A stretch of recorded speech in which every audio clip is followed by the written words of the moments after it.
Well, hello everyone. It's John Lockland here. I'm the director of Forum for Democracy International. Lovely to welcome you to this week's forum, where we're joined by Afonso Gonçalves from Lisbon, the leader of the Reconquista Party in Portugal, and by Frederik Jansen from Amsterdam, a member of the board of Forum for Democracy and former member of the Dutch Parliament. I'm speaking to you this week from sunny St. Petersburg. And we're discussing the Remigration Summit, which, Afonso, you helped to organize last Saturday. And from what I can gather, it was something of a success. Tell us about it. Yeah, sure. First of all, thank you, John. Thank you to the FVD and the FVD International. Also, it's a pleasure to be here with you and Frederik. Just a small note, we are a political movement, not a party. But this was a great event. It was organized by me, Andrea Valarati, Martin Sellner, Dries van Langenhove from Flanders. And it was a great event. We had 300 people in the venue with all the chaos, with all the complexities, with all the changes in the last minute. We still managed to have 300 people there.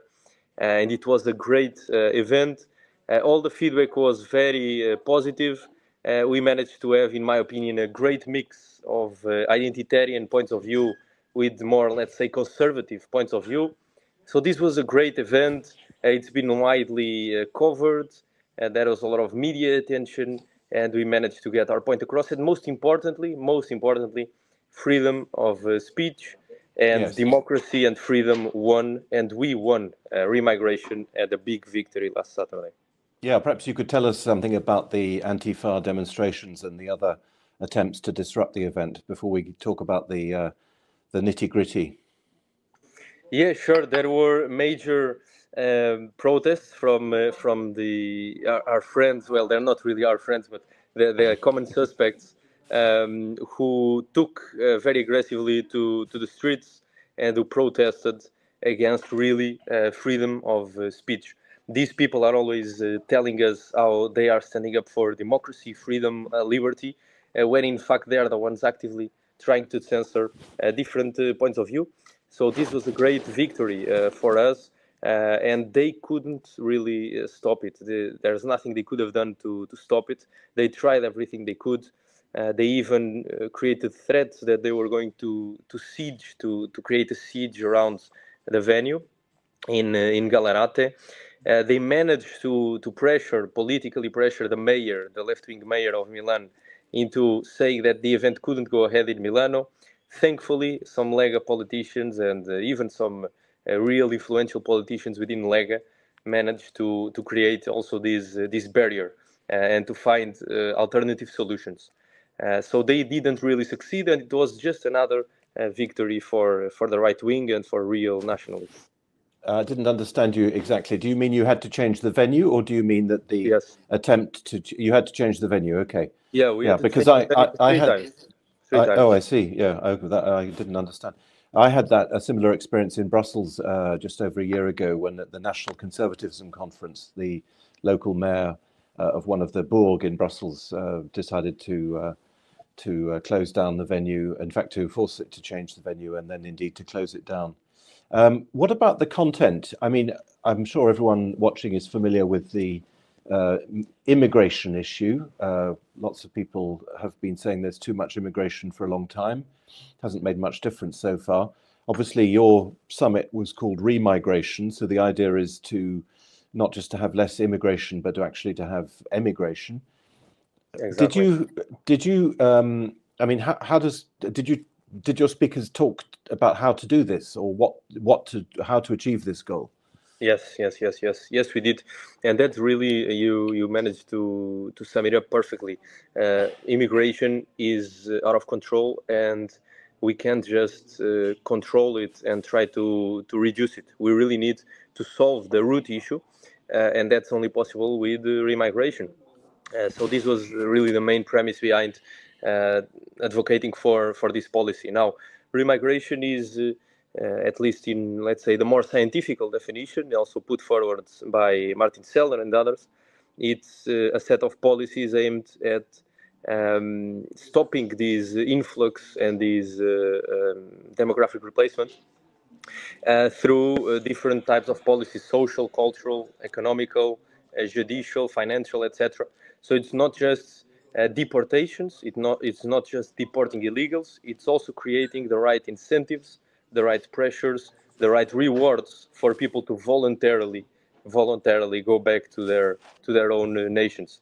So it's really important that we start framing the immigration and the demographic reality not in terms of who can come in, who can we allow to come in, but who should go out, who should leave. That's how we should frame the immigration debate, not who can come in, but who should actually leave Europe so that Europe can survive.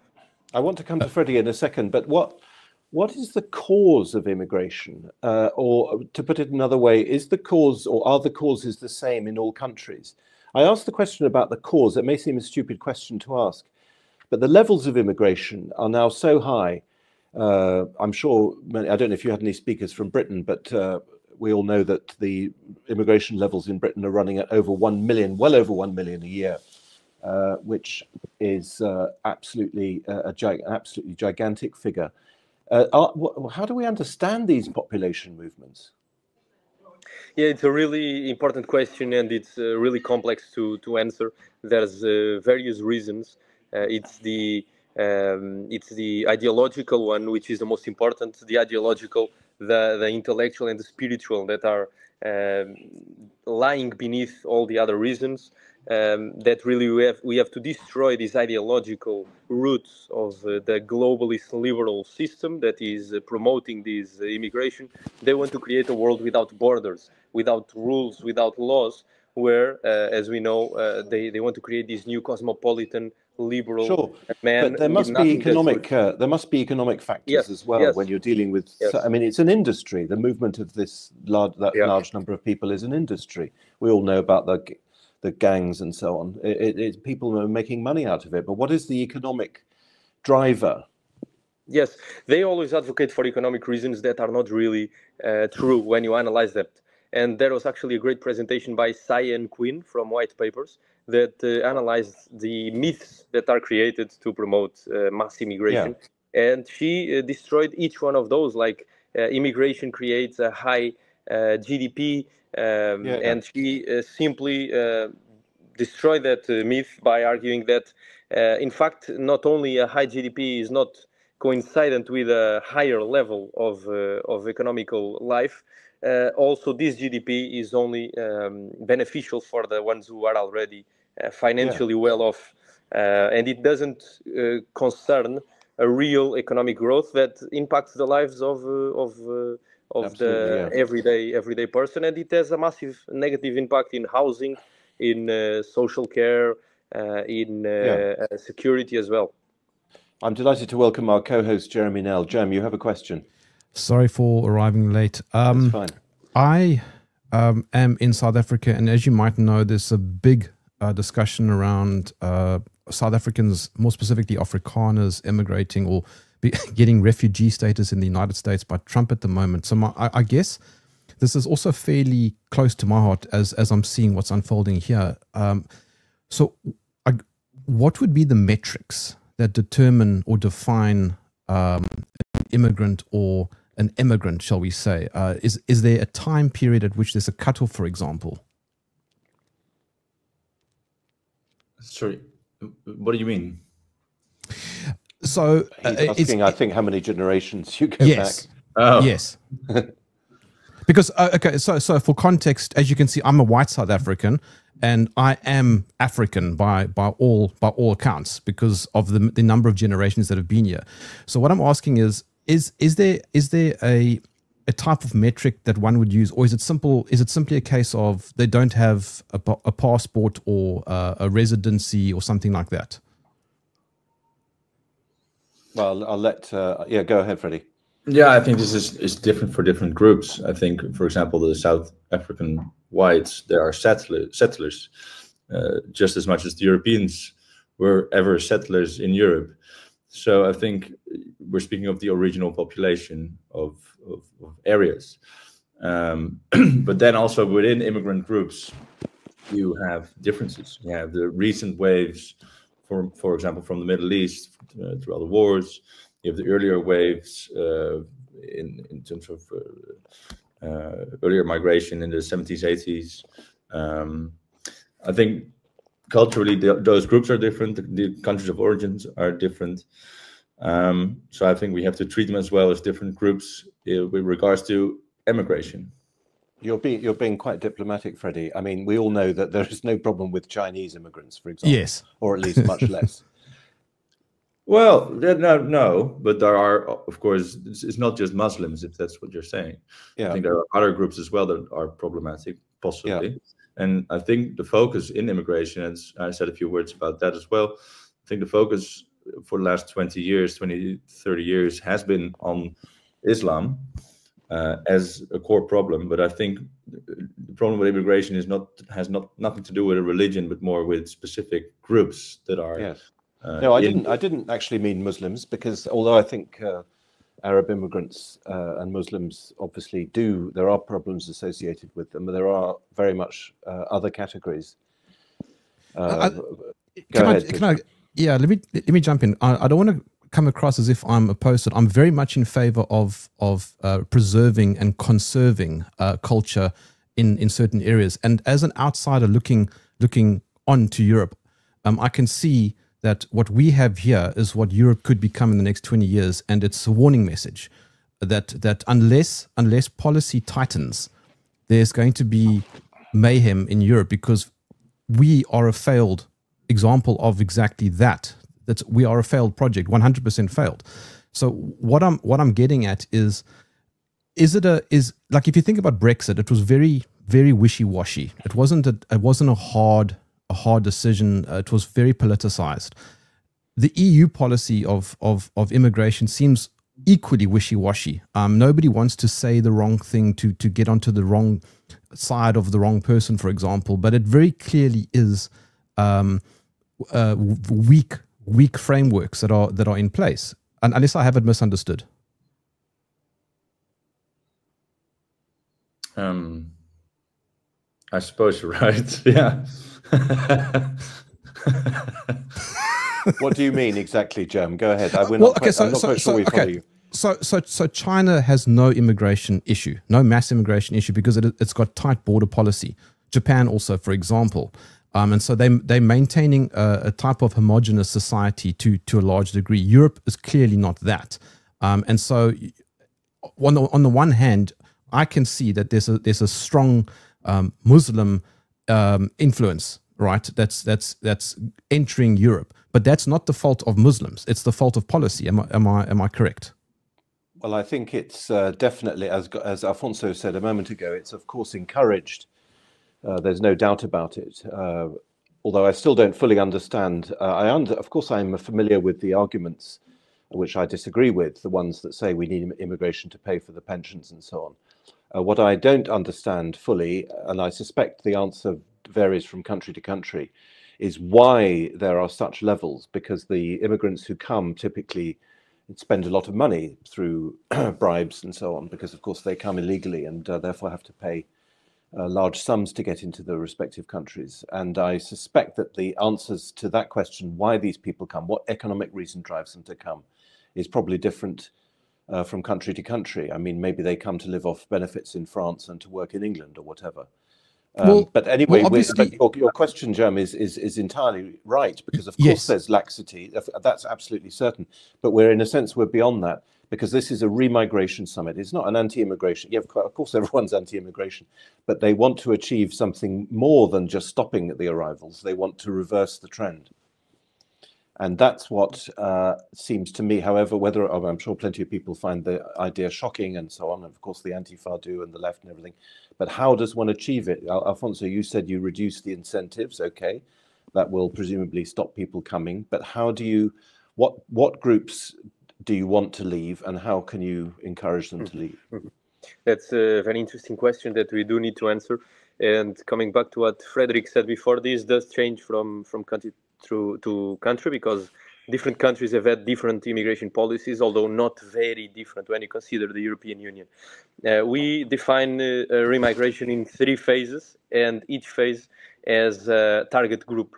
So group A, which would be the short-term phase, includes the illegal immigrants and the criminal immigrants, and also the fake asylum seekers and the fake refugees. So that would be Group A, and this is in the short term. They should be involuntarily, so it's not on their will, involuntarily deported. Then Group B is the legal immigrants who are legally in a given country, and they may even be working and paying taxes, but they are a cultural or a social or an economical burden.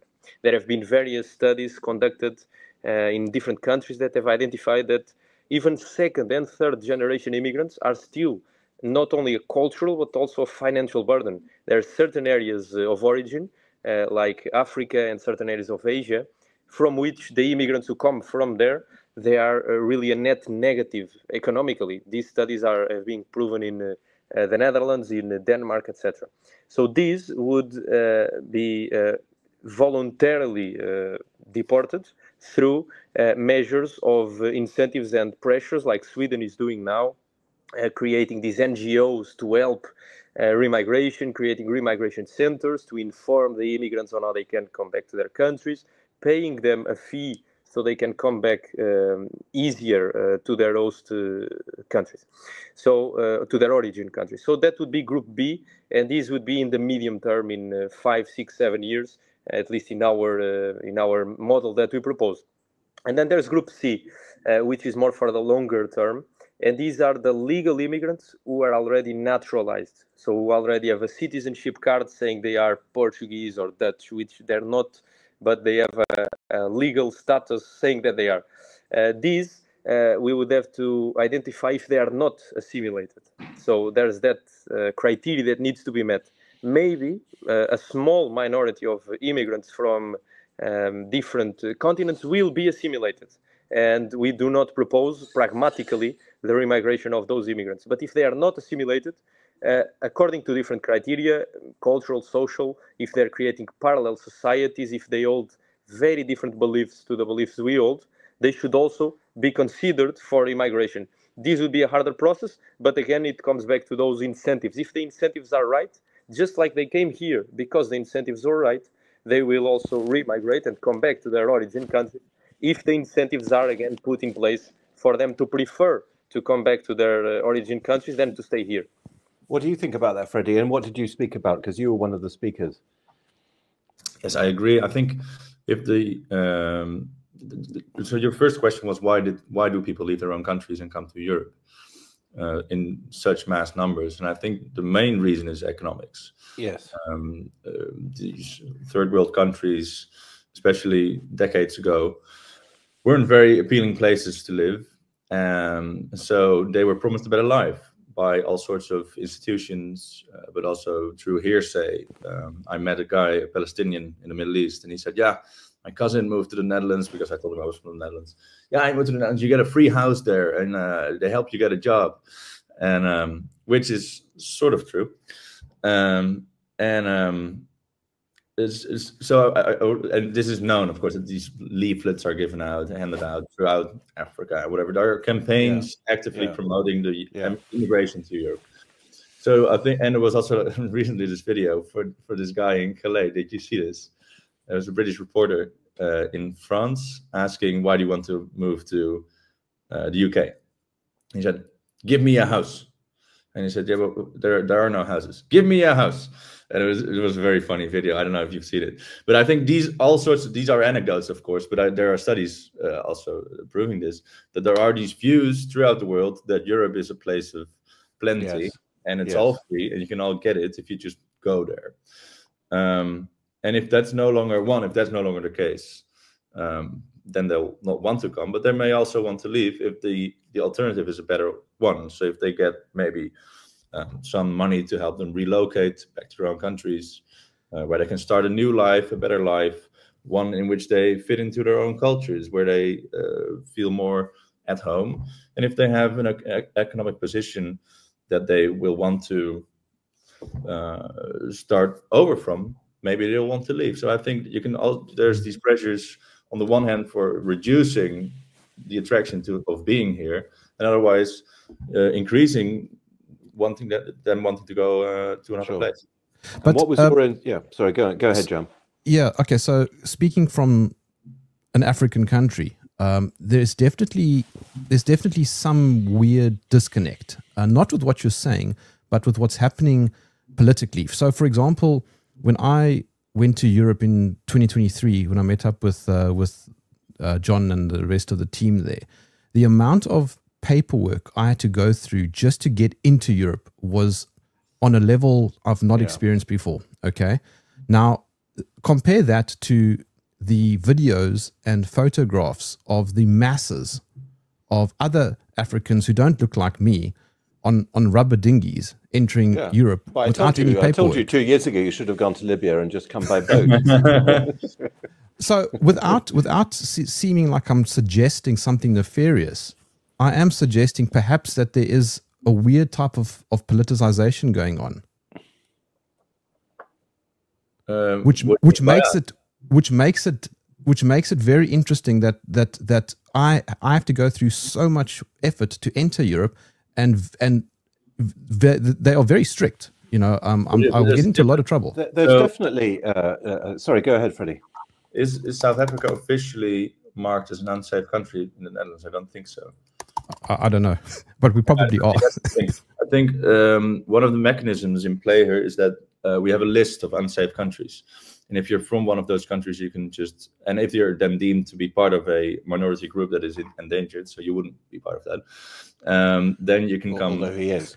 Yeah, although but I mean, Libya versus South Africa as an endangered. Anyway. Yeah, but still, so there we have these lists. This is how this on a policy level works. And then you can easily come. And what John said is also true. You can just get on a boat and just go. No, but I think let's not beat about the bush. Of course, there's an ideology. Of course, there's a reason. There is, as Afonso said right at the beginning, there is a desire to promote multicultural, racially mixed societies. Of course, that's the program, and that's why a white South African is less welcome than a black African or a North African. Yeah, I don't think there's any.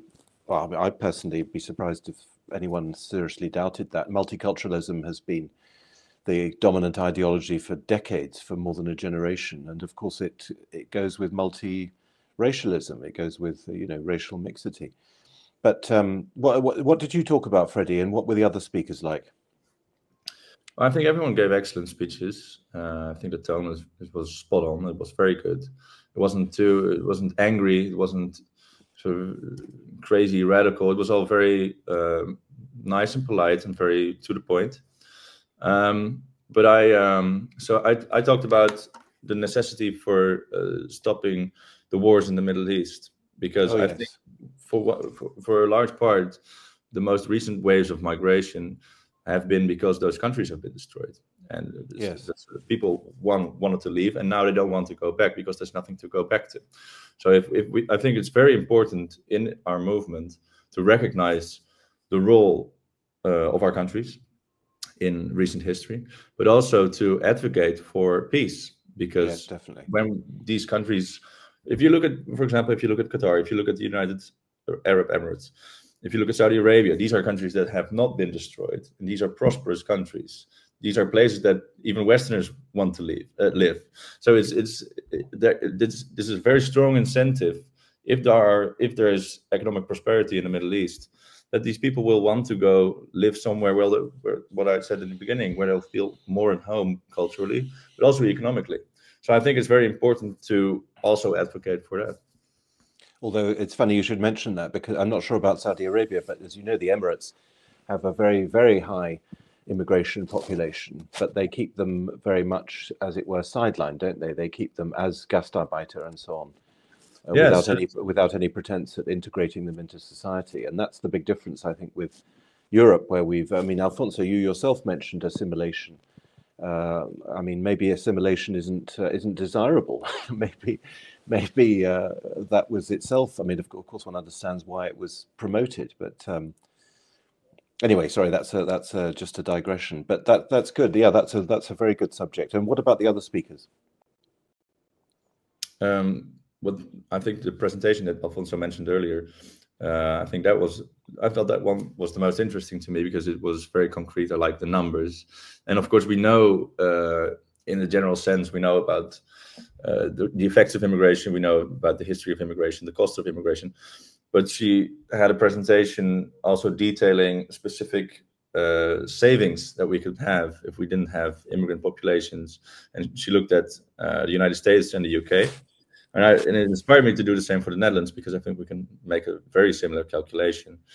And so that I think, Afonso, I don't know if you remember the exact numbers, but I think the UK could save, or the US could save Billions. 900. I don't remember the exact number, but they were in the billions, large billions. Yeah, it was 900 billion per year they could save. And she said, so if you send back people, it will cost you money, because for example, if you give them money to move, if you give them money to leave, even large sums of money, but this is easily justifiable for the cost that you're saving every year. And so it's even just an economic, net economic benefit. But that sounds really. I see what you mean now, Freddie, when you said the tone was not angry, but instead very measured, because that you've just given us two arguments, one foreign policy argument and one economic argument, which, as far as I can tell, completely draws the sting from all the, obviously, the racism connotations and so on. And I would have thought the economic argument surely must be very convincing. Sounds like it's convincing. Yeah, but it's not really. It's not really convincing if you talk about the argument of our ideological enemies. Yeah. And we can also, Cyan Quinn gave these two examples where, for example, Japan, their GDP has increased heavily over the last decades, one of the highest increases per year, and they have one of the lowest immigrant numbers in the world. So their population is 98% Japanese, yet their GDP keeps on increasing every year. And we also must consider that, and this is a very basic point of view, but our enemies are so deluded in their worldview that they don't even see it. Where would you rather live? Would you rather live in India, where the GDP is very high because there's millions and millions or billions of people working, or would you rather live in Luxembourg, where the GDP is much lower, but the GDP per capita, because it's qualified labor and intelligent working people, the GDP may be lower, but the GDP per capita is much higher. So actually, immigration from the third world is not only not productive to the economy, it's actually a detriment to the economy, because it keeps our economy at this low skilled labor level. What we should in fact focus on is intra-European immigration for Europeans. We have this with the Schengen space, where we could have highly qualified immigrants that actually produce a net positive for the economy, like we have a lot of German doctors in the south of Portugal. Just last week, the president of Chega was ill, and he was taken care of by a German doctor. We also have Portuguese nurses, for example, in the UK, and this is a net positive for the economy. But to import thousands, hundreds of thousands of people to pick cherry in these villages, this is not at all negative, positive. But that is another, I think, yet another economic argument, and you see this very clearly in Britain, which of course has had, as far as I can tell, the highest levels of immigration across Europe, proportionally and probably in absolute terms. Well, to put it very simply, as the Americans say, if you pay peanuts, you get monkeys. And Britain has the lowest productivity almost of any European economy, because it's drugged itself for decades now on low, as you say, low skill, low productivity, cheap labor, and which, by the way, itself, you mentioned cherry picking, but one of the things that grew in the last 20 years in Britain is the growth of fruit farms. These were, in fact, a consequence, these fruit farms, of immigration, because suddenly you had all these people who arrived from God knows where, and basically the only economic activity they could do was to pick raspberries, and that in itself generated industries which otherwise wouldn't have existed. But it's not by having a lot of fruit farms that you grow to be a very developed economy. The Japanese case you mentioned, the Japanese thing is particularly interesting because, if I'm not mistaken, the Japanese economy, the Japanese population is in fact declining because of a very low birth rate. And yet you say, Afonso, that the GDP is going up. And that's pretty impressive if your GDP is going up while your population is going down. What about demographics and natalism? Did anybody talk about that? Because that's the other side of the problem. Low birth rates in Europe. Yeah, no one covered specifically natalism. It's a very important issue. I agree with it, and we should really talk about it. Maybe it's for the next edition of ReSum 26. But it's a very important topic indeed. However, there's this argument that's being defended by our ideological enemies that we need to import hundreds of thousands of immigrants because our families are not having kids. When in fact, not only are these low birth rates cyclical and historical, and they have happened in different periods of history, also our governments would rather invest hundreds of millions and more into facilitating immigration, facilitating the lives of immigrants, creating all of these processes for immigrants to have easier lives, free housing, free healthcare, subsidies for their kids, when in fact all of this money could be used to actually solve the root cause of the problem by helping our families to have more kids. So it's really a misdirection and a lack of political will to put our families first, our people first, and that is causing the problem. And then we're fixing it.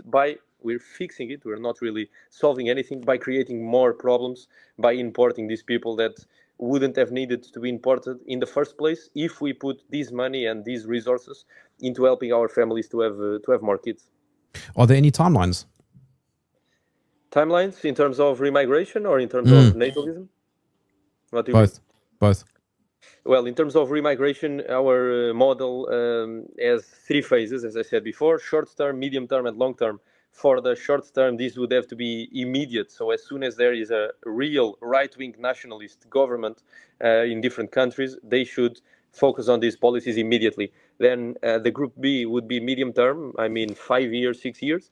Group C, this would need to be over decades, 2-3 decades, in order to also undo all of the anti-white, anti-European propaganda and institutions and organizations that fuel then this societal injustice that is being perpetrated on our people. How connected to EU policy is it? I mean, is it possible to try and dismantle the bigger structure as part of the long-term ambition? To destroy the European Union legislation on immigration? Yeah. I mean, there's a lot of treaties that we need to simply get rid of, and we shouldn't really accept that they're being forced on us. We need to put pressure on a European level. There was European elections last year, but we really need to go further, putting pressure on these treaties. But as Dries spoke about, Dries van Langenhove in his speech, we have the judicial framework to implement remigration now. It's simply and purely a lack of political will. There's no political will to do it. And we need to make sure that these right-wing parties and right-wing governments, they have, at least those have this political will. For example, it's not the whole solution, but Giorgia Meloni is implementing this agreement with Albania to deport immigrants into a third country that is considered safe into these centers of deportation in Albania. So that's a positive step in the right direction, but we need to go much further. But it's simply and purely a lack of political will from our leaders. Freddie, what about the Netherlands? The Netherlands unexpectedly elected one of Europe's most famous anti-immigrant politicians to office last year or in 2023. Doesn't seem to have made a lot of difference, does it? No.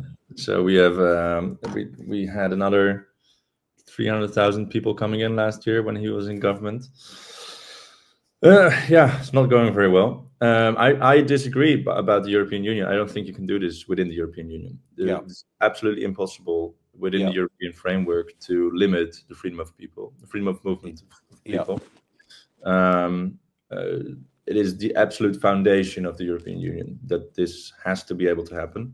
So even if you remigrate people from European countries, they are allowed back in. So we have to close. Hang on. The free movement is between citizens of the European Union. Yeah, but if they get a status, in one country, they can come in. Yes. Another way. So if we send them back, if we send people from the Netherlands, and then they get on a boat back to Greece, and they can just walk back in, and we have nothing we can do about that. So we have to leave the European Union before we can ever do anything about immigration. And also the Schengen Agreement, the abolition of physical borders, in addition, of course, to the principle of free movement, but the abolition of borders has, without any doubt, been a major factor for the very simple reason that you can land in Lampedusa and go to Cologne or Stockholm or whatever without obviously showing your passport. And that has had a massive attractive effect. But I agree with you. You have to go beyond even just the Schengen Agreement. What is the general sentiment on the ground? Do people in general love the idea of immigration, and is it, or not? I mean, because this is just a handful of us talking. Well, I think. At least in the Netherlands, but I think this goes for the whole of Europe. I think immigration has never been popular. It's always been unpopular, and it's people have always voted for parties they thought would do something about it, which ended up doing nothing about it. I think that's been our history for the past decades. And it's always vague excuses. We can't do anything. It's a sort of force of just a natural law that this goes on and on and on, which is why we've always strongly advocated for a referendum, something which they abolished in the Netherlands, because then people can have a direct vote. Do we want this or not? Because the parties are never going to do this. Yeah, in Portugal, it's very similar. In Portugal, there have been very recent studies saying that 70%, almost 67% of the population are against this level of immigration. They are totally against it, not just a little bit, they are totally against this number of immigrants in Portugal. Yet, just a week after this study came out, that was very conclusive, the government is establishing new partnerships with the Portuguese-speaking countries, the so-called Portuguese-speaking countries community like Cape Verde, Brazil, Angola, Mozambique, etc., to facilitate the immigration from these countries. So it's the government actively going against the expressed will of the people. And as Frederick said, people have voted. Not only they haven't voted for this, they've actively voted against it. Yet the opposite keeps on being implemented. It's really a shame because this same system, this liberal order that legitimizes itself as representing a supposed will of the people, when the people want something that the regime doesn't want, the regime does what it wants and not what the people desire and what the people wish. So it's really a shame and really discredits the whole liberal democratic system here in the West. Frederick, you said earlier that this is impossible within the EU framework. How easy or difficult is it for a country to exit the EU? It's actually relatively easy. You just invoke Article 50, like the UK did. Which is actually why in the Netherlands there are parties like the Liberal Democrats who want to put the membership of the European Union into the Dutch constitution, so we can never leave anymore. But right now it's not the case, and for any country it's as simple as just sending a letter to Brussels saying bye-bye, and then it's over. And then you have this disentanglement period, and then it's finalized. But why isn't that happening? Well, the sentiment has changed a little bit, I suppose, because before COVID, the European Union was getting less and less popular. We'd just had a referendum in the Netherlands about the association agreement with the Ukraine and the EU, in which I think 65% of the Dutch population voted against this association agreement, which was basically a referendum on the European Union. of course, a year before there was the Brexit referendum. There was this sort of a vibe in Europe about people not being happy with the EU, people wanting to leave. AFD, of course, was always in favor of leaving European Union. There are many, the PVV in the Netherlands as well. I think in the south it might be different, but the north of Europe has been very, very critical of the European Union. And I think, and then in COVID, this all sort of changed a little bit. People are now slightly more. If you look at the polling, they're more in favor of the European Union again. But I think this is going to change again. So I think it's been a short peak in interest, but this is going back down.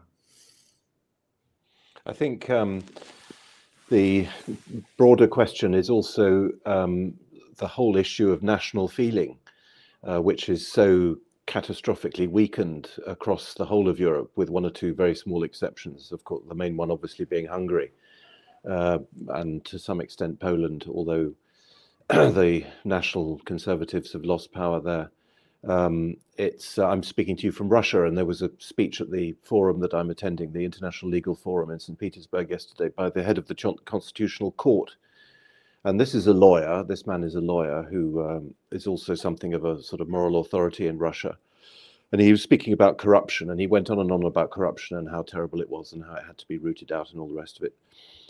But what I was struck by in that speech, it's a bit difficult to communicate, but it was a completely holistic approach. Here you have this chief lawyer talking about a specific criminal problem, but the approach was completely holistic, and of course it included references to national pride and spiritual values and so on.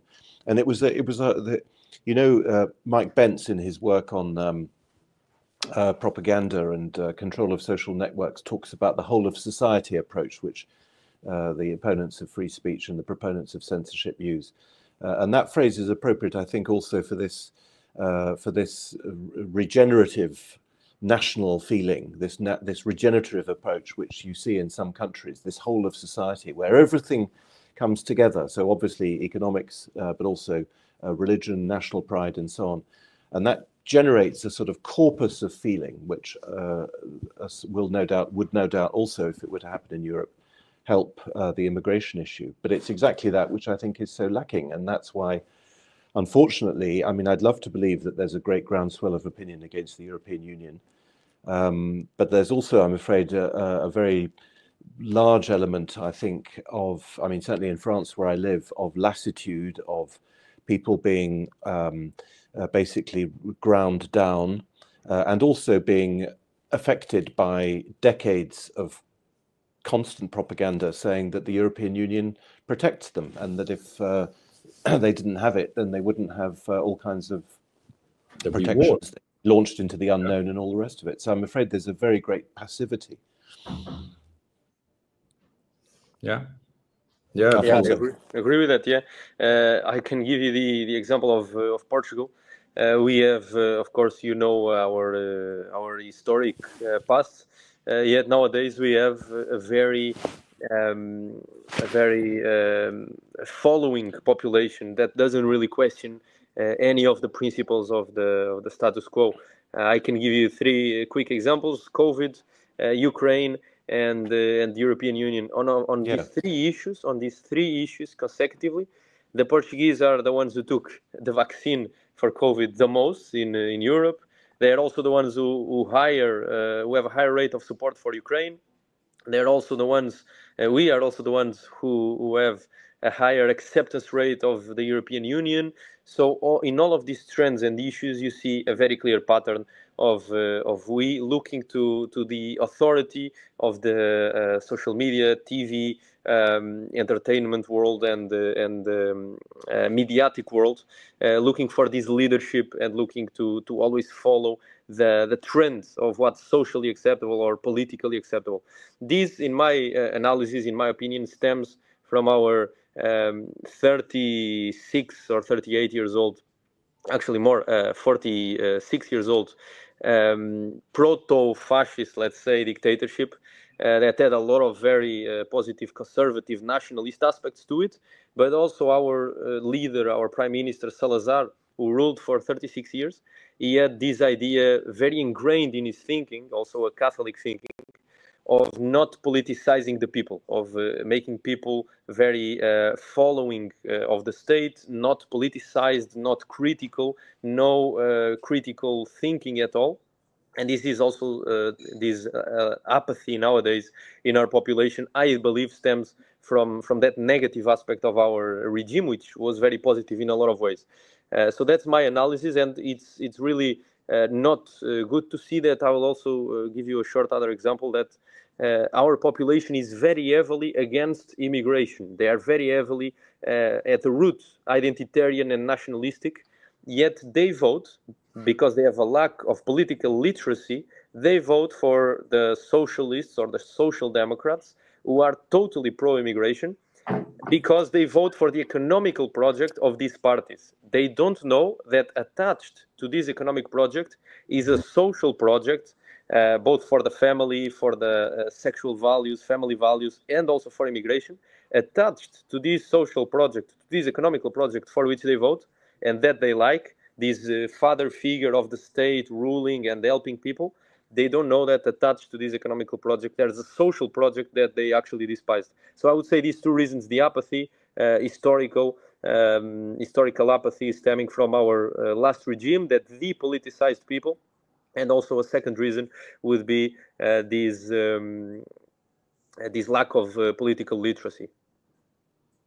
Do you think that if nothing really comes from above, because a lot of the conversation sort of hinges on the political will of the leadership, but if that doesn't really happen, then doesn't it become a grassroots issue? I mean, that's an interesting point of view. Frederick, I will let you answer that. Oh, no, I just wonder what you're imagining, just people getting trucks and moving people themselves. Well, I don't know the answer. That's why I'm asking. But I'm wondering if, do you think you fight propaganda with propaganda? A lot of what's happened now is a result of decades of people being propagandized into perhaps a certain way of thinking. And I wonder if going back to that kind of strategy in many ways, like lots of podcasts, for example, because you're not really going to win over the mainstream networks very easily because it doesn't seem to be in that zeitgeist. So you kind of have to start at grassroots, one person at a time, chatting to people in coffee shops. It sounds really ridiculous, but I mean, is that the reality? Yeah, I think you're right. And I think that the opening up of X has really done wonders for this, because the media have functioned as a giant filter for information about the effects of immigration. So for decades on regular television, you would only see happy people cooking together, sharing recipes, whatever. But the real effects have been hidden from the public, as far as they're not seeing them themselves. So a lot of people are living in the countryside, not seeing much effects of the immigration, mass immigration, or not really dealing with it. But all these effects are happening. And now through X, I think a lot of things are getting visible because this algorithm has been broken open. For a while, this happened in the same way with Facebook, which closed down. So I think it's a matter of reach and visibility, and I think in that way, propaganda is not even necessary, because I think just seeing the real effects has an effect on people that opens their eyes to the reality of immigration. But I also think, I'm sure Afonso, you'll confirm this, that the fact that you managed, in spite of everything, to hold the summit, the fact that Freddie, got interviewed at one point by a whole range of mainstream Italian and indeed international media. I saw Telegiornale 24, but I also saw Sky News on the microphones in front of you. It was Brazilians or whatever, yeah. But the fact, surely one of the great successes of this conference is that you have put the concept out there. And as we haven't mentioned it yet, but as we should all remind ourselves, when in November 2023, a fake story was circulated by the fake media about a meeting in Potsdam in Germany, which Martin Sellner addressed, where remigration was discussed. The very notion, and in particular the use of the word deportation, created a huge outcry in Germany and led to massive street demonstrations, or at least that's how they were presented, all across Germany. But you seem, on the face of it, I would say, both of you, Freddie and Alfonso, and the other organizers, to have begun to change the tide, in the sense that there it is, it's out there. What? It's funny that you say that, because I was absolutely surprised by the amount of press that was in front of the venue. There's 20, 30 journalists, yes. I think 10 camera crews. It was incredible. Yes. And two things about it. One is that they all wanted the same thing. They were looking for a quote of someone saying that remigration means forced mass deportations. That's what they wanted to hear. Yes. But everyone was denying that and saying, no, it's about voluntary relocation. So they didn't like that. But two, also I had a conversation with a obviously communist guy with a nose ring or whatever. He was a journalist. And I posted a tiny clip of that because he started, "You look too elegant to be a little racist." I said, just nothing. And then he held the microphone, just expecting me to fill in with his typical trick. But in the end, I convinced him even slightly. And he ended saying, are you even sure that you're at the right conference? Because you seem too polite to be here. So I thought it was a little victory. And I think if we bring this in the right way, I think a lot of people can be convinced of our opinions.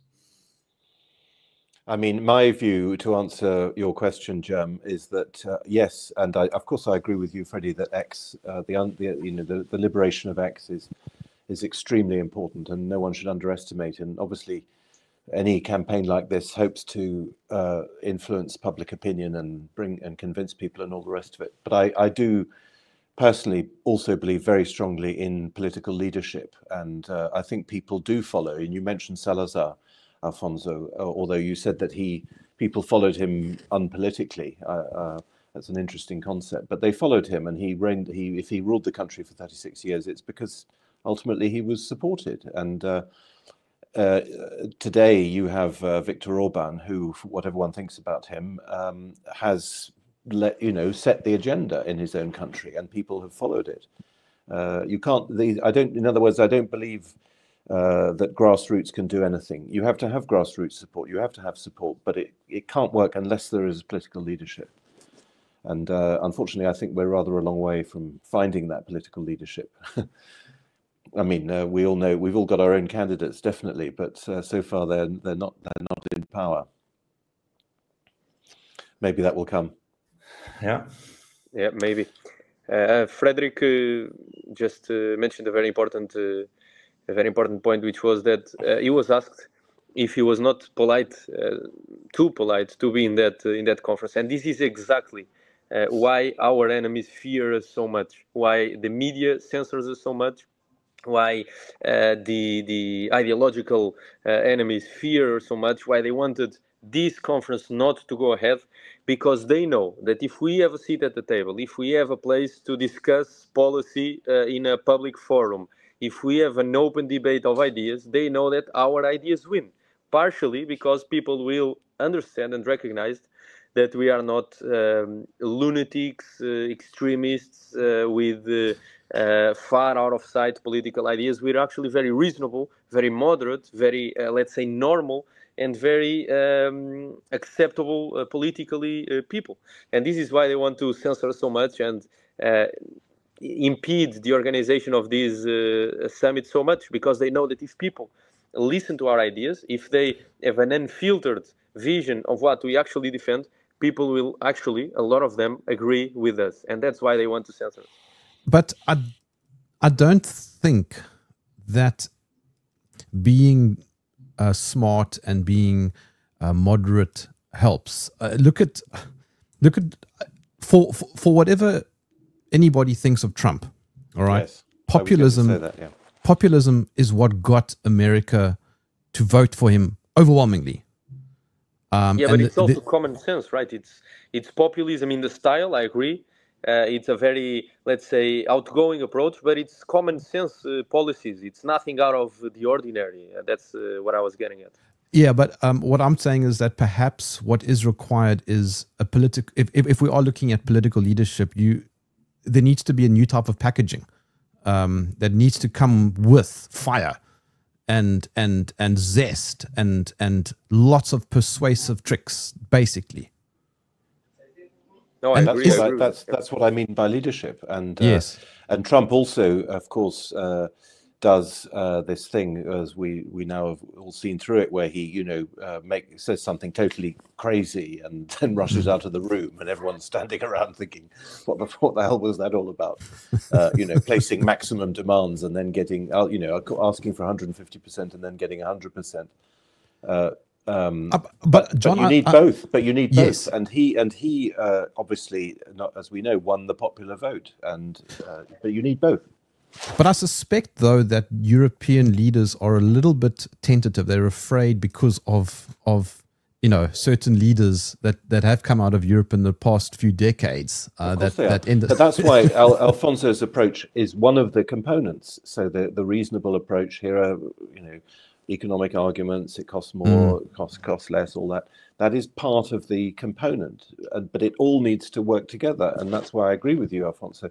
Trump. For all his showmanship, is actually trying to, as far as I can see anyway, to do common sense things. But Trump would also not work in many European countries. I don't know about all of them, but Trump, as you say, he is a showman. He's an entertainer. He's very much out there. And I think if you would put him on a stage in the Netherlands, people would just walk out. Yeah, exactly. Very good. Well, listen, it's been a delight talking to you both. Alfonso Gonçalves, the head of the Reconquista movement, not a party. But the name is a whole program in itself, obviously. Yeah. And Frederik Jansen, member of the board of Forum for Democracy, former member of Parliament. Thank you both very much. And thanks to all our listeners for watching. All the best to everyone. Goodbye. Thank you so much. Bye-bye. Bye.